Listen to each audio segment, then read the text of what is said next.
విజయ productions అధినేతల్లో ఒకరైన నాగిరెడ్డి గారికి దర్శక నిర్మాత బిఎన్ రెడ్డి గారు సొంత అన్నయ్య. విజయ సంస్థను నాగిరెడ్డి గారు నెలకొల్పక ముందే బిఎన్ రెడ్డి గారు పేరు పొందిన దర్శక నిర్మాత. కానీ విజయ బ్యానర్లో అన్నగారితో ఒక్క సినిమా కూడా నాగిరెడ్డి గారు తీయలేదు.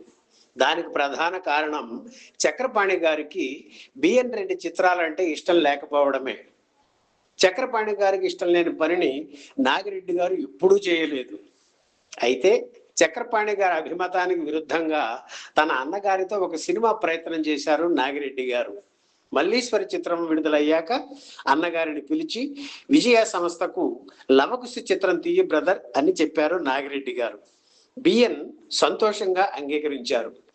విజయ ప్రొడక్షన్స్ వారి తదుపరి చిత్రం లవకుశ దర్శకుడు బిఎన్ రెడ్డి అని పేపర్స్ లో ప్రకటన కూడా ఇచ్చారు. పాలగుంబి పద్మరాజు గారు అప్పట్లో భీమవరంలో కెమిస్ట్రీ లెక్చరర్ గా పనిచేసేవారు. ఆయన రచయిత కనుక సినిమాలోకి రావాలనే కోరిక ఉండేది. ఆ విషయం బిఎన్ రెడ్డి గారికి తెలుసు కనుక ఆయన్ని లవకుశ చిత్రం స్క్రిప్ట్ రాయడానికి పిలిపించారు.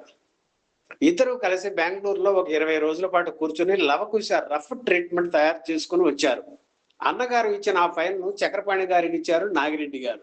ఎన్టీఆర్ ను శ్రీరాముడుగా పెట్టి లవకుశ తీయాలని ఆయన ఆలోచన. అయిష్టంగానే ఆ స్క్రిప్ట్ చదివారు చక్రపాణి గారు. ఆయనకు నచ్చలేదు.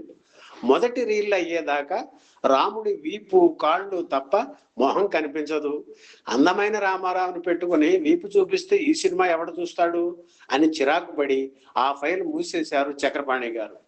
ఆయన్ని కాదని సినిమా తీసే ఆలోచన లేని నాగిరెడ్డి గారు లవకుశ ప్రాజెక్టు పక్కన పెట్టేశారు. ప్రముఖ రచయిత డివి నరసరాజు గారు ఓ సందర్భంలో చెప్పిన విషయం ఇది. ఆసక్తికరంగా ఉంటుందని మీకు అందిస్తున్నాం.